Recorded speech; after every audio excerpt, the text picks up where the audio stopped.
Morning student, good morning. We are just continuing our previous chapter. जैसा कि आपको statement लिख के पता ही पड़ गया होगा। तो आज अपन जो डिस्कस करने वाले हैं वो बहुत ही शॉर्ट और सिंपल सा टॉपिक है, बजट सेट और बजट लाइन के बारे में। ठीक है, जनरली इसमें से क्वेश्चन जो आता है लास्ट ईयर्स में आया है वो 2 मार्क्स की फॉर्म में क्वेश्चन आता है। तो एक बहुत छोटा सा कॉन्सेप्ट है, बहुत ही माइनर सा कॉन्सेप्ट है, इसमें ज़्यादा कुछ बड़ा नहीं है। ठीक है, तो सबसे पहले पढ़ते हैं बजट सेट क्या होता है। तो आप ये बताओ कि बजट आपको पता ही होगा क्या होता है, तो उसी से को रिलेटेड है budget set and budget line. तो first we are discussing about the budget line.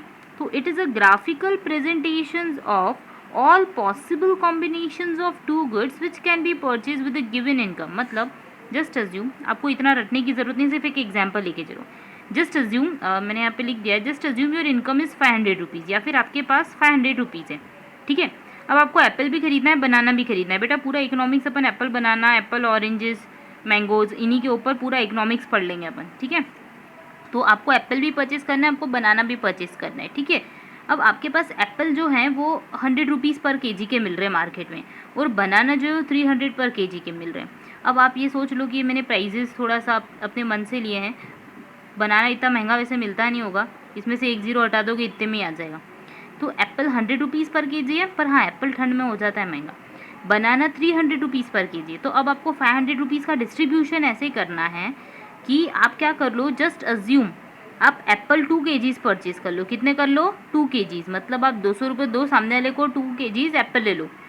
Plus आप बनाना कितने परचेज कर सकते हो? तो 1 केजी मैक्सिमम परचेज कर सकते हो। ये सुनो, कितने रुपए में परचेज कर सकते हो? 300 रुपीज़ में। तो ultimately you are going to spend your 500 rupees in that particular day. आप इस तरीके से 500 रुपीज़ को स्पेंड कर सकते हो। ठीक है, तो it is your budget line. इसको अपन क्या बोलते हैं? Budget line. ठीक है, एक कंडीशन हमारे पास ये बन गई। या फिर अपन ये बोल सकते हैं कि वी कैन से कि या तो हम 500 रुपीज़ के सारे एप्पल परचेज कर लें। One condition is that 0 1। ठीक है, फर्स्ट कंडीशन जो होती है वो ये कि आप 0 बनाना परचेज करो और 1 केजी एप्पल परचेज कर लो, जस्ट अज्यूम। ठीक है, ये सेकेंड कंडीशन जो होती है वो ये होती है कि आप बनाना परचेज कर लो और एप्पल को रहने दो। एक कंडीशन ये 0 2 मतलब कि आप सेकेंड वाले ऑप्शन को सेलेक्ट कर रहे हो, फर्स्ट को 0 रख रहे हो। थर्ड कंडीशन जो होती है वो ये क्या होती है, क्या कि एप्पल भी परचेज कर लो प्लस बनाना भी परचेज कर लो। ठीक है, मतलब 1 1 दोनों हो जाए। तो इट इज़ नोन एज, ये जो कंडीशन हमने पढ़ी कि हमारे पास अलग अलग टाइप के कॉम्बिनेशन है, अलग अलग टाइप के क्या है? Combination. Means we have some different types of ways in which we can spend our money. ठीक है, हमारे पास बहुत सारे तरीके जिसके थ्रू हम क्या कर सकते हैं? अपने अमाउंट को स्पेंड कर सकते हैं। ठीक है, हाँ, अलग अलग टाइप के हमारे पास कॉम्बिनेशन है। तो all these threes are bundles. इनको तीनों को अपन क्या बोलेंगे? बंडल्स बोलेंगे। ठीक है, जिनको हम ग्राफिकली रिप्रेजेंट करेंगे। तो graphical representation would be known as budget line. Means graphical representation of all bundles, या कॉम्बिनेशन बोलो या बंडल्स बोलो। जैसे हमने फर्स्ट कॉम्बिनेशन सिलेक्ट किया ना 0 1 का, जिसमें हम एप्पल परचेज नहीं करेंगे, सिर्फ बनाना करेंगे। एक था जिसमें बनाना परचेज करेंगे, एप्पल नहीं करेंगे, और थर्ड था जिसमें दोनों परचेज करेंगे। ये सर नो, तो ये था बंडल्स। तो the graphical presentation of bundles of set या फिर कॉम्बिनेशन ऑफ टू गुड्स, ठीक है, which can be purchase with a given income. एक स्पेसिफिक अमाउंट की इनकम में हम परचेज करेंगे, तो उसको अपन क्या बोलेंगे? Budget line. तो basically it is a graphical representation. ये ग्राफिकल रिप्रेजेंटेशन होता है बंडल्स का। ओके, तो ये आपको समझ में आ गया होगा। आप यहाँ पे ड्रॉ भी कर सकते हो, जस्ट सिंपल है। एप्पल है, मैंगो है, एक ले लेना एक एक्सिस पे, एक लेना वाई एक्सिस पे, कोई फर्क नहीं पड़ता कहाँ पे क्या ले रहे हो। बट आप यहाँ पे क्या कर दोगे? कॉम्बिनेशंस लिख दोगे। मतलब 0 1, मतलब 1 केजी और 0, 0 केजी और 1। ठीक है, या फिर दोनों 0 कर दोगे, सॉरी दोनों को परचेस कर लोगे, जैसे 2 केजीज और 1 केजी, जैसे हमने एग्जाम्पल लिया। ठीक है, आप पॉइंट प्लॉट करोगे तो सेम तरीके का आपका क्या बन जाएगा? Graphical presentation.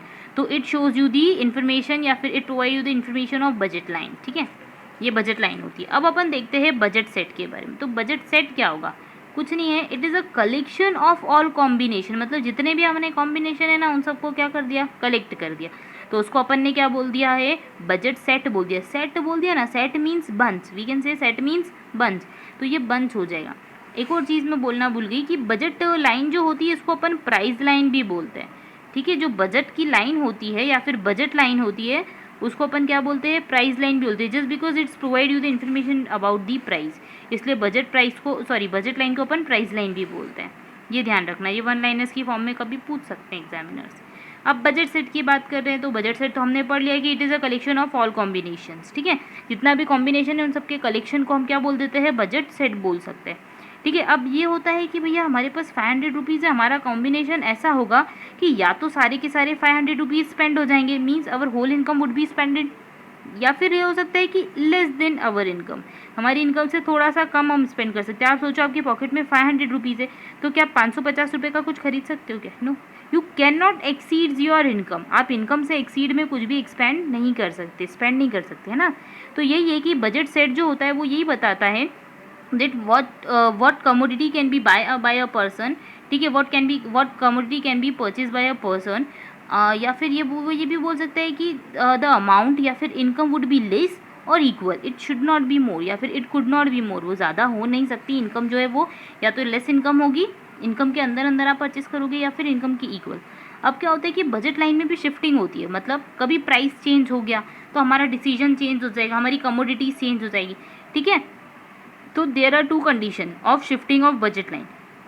बजट लाइन जो है वो दो रीजन से शिफ्ट हो सकती है, one is income change, next is price change.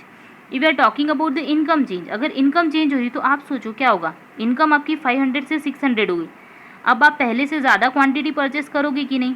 Definitely करोगे। तो इन दैट पर्टिकुलर केस मैं समझा रही हूँ, ठीक है, ध्यान से समझना, एकदम बहुत इंपॉर्टेंट और बहुत सिंपल है। अगर हमारी इनकम इंक्रीज हुई तो जो बजट लाइन है इट शिफ्ट टूवर्ड्स राइट, मतलब बजट लाइन कहाँ पे आ जाएगी, बाहर की तरफ, राइट साइड में। बट अगर मान लो कि हमारी इनकम हो गई क्या, डिक्रीज, तो ये हमारी ओरिजिनल बजट लाइन है, मतलब मैं इसको नाम दे दूँ ए बी, ए और यहाँ पे बी, ये ए बी है ओरिजिनल बजट लाइन। तो अगर इनकम इंक्रीज हुई तो काय पे पहुँच जाएगा, सी डी पे। बट अगर मान लो, इसको अभी छुपा देते हैं, ठीक है, ये सोचो कि ए बी लाइन हमारे लिए नॉर्मल है, अब हमारी इनकम क्या हो गई, रिड्यूस, तो अब क्या हो जाएगा, उल्टा, मतलब बजट लाइन कहाँ पे शिफ्ट हो जाएगी, लेफ्ट साइड में, मतलब ई एफ पे पहुँच जाएगी। ओके, मतलब कि अगर इनकम इंक्रीज हुई तो हमारी बजट लाइन जो है वो कहाँ की साइड शिफ्ट हो जाएगी, राइट शिफ्ट हो जाएगी। बट अगर इनकम डिक्रीज हुई तो हमारी बजट लाइन लेफ्ट शिफ्ट हो जाएगी। क्यों हुई, तो रीज़न इज दैट कि राइट शिफ्ट क्यों हुई, जस्ट बिकॉज हमारी इनकम इंक्रीज होगी तो हम कमोडिटी ज़्यादा परचेज करेंगे। यही ऐसे टाइप का कॉन्सेप्ट आएगा आपका डिमांड में भी, ठीक है। तो ये बेस है डिमांड के लिए। नेक्स्ट हम प्राइस की बात करते हैं, तो प्राइस में भी अलग अलग कंडीशन होती है, मीन्स या तो both prices would be change, ठीक है, या फिर एक कमोडिटी की प्राइस चेंज होगी, मतलब एक्स एक्सिस वाली कमोडिटी की प्राइस चेंज होगी, या फिर वाई एक्सिस वाली कमोडिटी की प्राइस चेंज होगी। तो वी कैन से कि अगर एक्स एक्सिस वाली कमोडिटी जो है उसकी प्राइस अगर क्या हो रही है, चेंज हो रही है, ठीक है, एक्स एक्सिस, सॉरी, अगर अपन दो पहले सिंपल सा पढ़ लेते हैं, आगे मैंने बहुत लिख रखा है तो पहले इसको देख लेते हैं, ठीक है। ग्राफ तो ऐसे ही बनेगा, है ना, ये ध्यान रखना, मैं आपको बस ये एक्सप्लेन कर देती हूँ किसमें कैसा रिजल्ट होगा। तो अगर हम बात कर सकते हैं कि अगर दोनों कमोडिटी की प्राइस चेंज होती है, तो दोनों कमोडिटी की प्राइस के अंदर अगर चेंज होता है, ठीक है, तो जैसे अगर दोनों कमोडिटी की प्राइस चेंज हुई तो प्राइस चेंज में क्या होगा, या तो प्राइस इंक्रीज होगी या तो प्राइस क्या होगी, decrease. If we are talking about increase in price, अगर मान लो हमारी प्राइस जो है वो क्या हो जाती है, इंक्रीज हो जाती है, तो बजट लाइन जो है वो कहाँ पे शिफ्ट हो जाएगी, टूवर्ड्स राइट। और अगर प्राइस डिक्रीज हो गई तो कहाँ पे शिफ्ट हो जाएगी, टूवर्ड्स लेफ्ट, ठीक है, समझ में आ गया। राइट में मतलब जैसा अभी हमने देखा था, राइट में शिफ्ट और लेफ्ट में शिफ्ट, ठीक है। अब अपन बात करते हैं कि जस्ट अज्यूम सिर्फ वन कमोडिटी की बात करते हैं, ठीक है, इसमें अदर फैक्टर कांस्टेंट रहेंगे, मतलब यहाँ पे इनकम वगैरह चेंज नहीं हो रही, सिर्फ प्राइस चेंज हो रही है, ठीक है। तो अगर मान लो एक्स एक्सिस वाली कमोडिटी है उसकी प्राइस चेंज हो रही है, किसकी, तो जो एक्स एक्सिस वाली कमोडिटी है उसकी प्राइस जो है वो चेंज होती है, ठीक है। तो अगर मान लो प्राइस राइज हो जाता है, प्राइस क्या हो जाता है, बढ़ जाता है, तो उस कंडीशन के अंदर जो प्राइस है वो क्या हो जाएगा, अंदर की साइड जो कर्व हो जाएगा वो क्या हो जाएगा, लेफ्ट में शिफ्ट हो जाएगा। कहाँ पे हो जाएगा, लेफ्ट। स्टूडेंट मैं जो बोल रही हूँ ना, लेफ्ट में शिफ्ट होगा, राइट में होगा, तो आप पता है ग्राफिकली प्रेजेंट करोगे ना तो ऑटोमेटिक आपको समझ में आ जाएगा। आप ग्राफ पे बनाओ प्राइस कम करके, ऑटोमेटिक आपको समझ में आ जाएगा। और अगर वाई एक्सिस की बात करें तो फिर वो राइट में शिफ्ट हो जाएगा। ओके, आई होप ये चीज़ आपको समझ में आ गई होगी, इसको बहुत ध्यान से पढ़िएगा, ठीक है। और ये जो डिटेल है, अगर इससे रिलेटेड आपको कोई डाउट है प्राइस वगैरह से रिलेटेड चेंज में, तो आपको मुझसे मैसेज करके आप लोग कांटेक्ट करके पूछ लीजिएगा। और दूसरी चीज़ जो ध्यान रखने वाली है वो ये है कि ये बेस है, अगर आप ये कर लोगे ना प्राइस और इनकम का, तो आगे डिमांड वाले चैप्टर में आपको कोई डाउट नहीं आएगा, वो भी इसी तरीके का कॉन्सेप्ट है, ठीक है। तो आज फाइनली अपना चैप्टर इस तरीके से क्लोज हो जाता है। अपन नेक्स्ट क्लास में, नेक्स्ट वीडियो में नेक्स्ट चैप्टर्स पढ़ेंगे। Okay, thank you.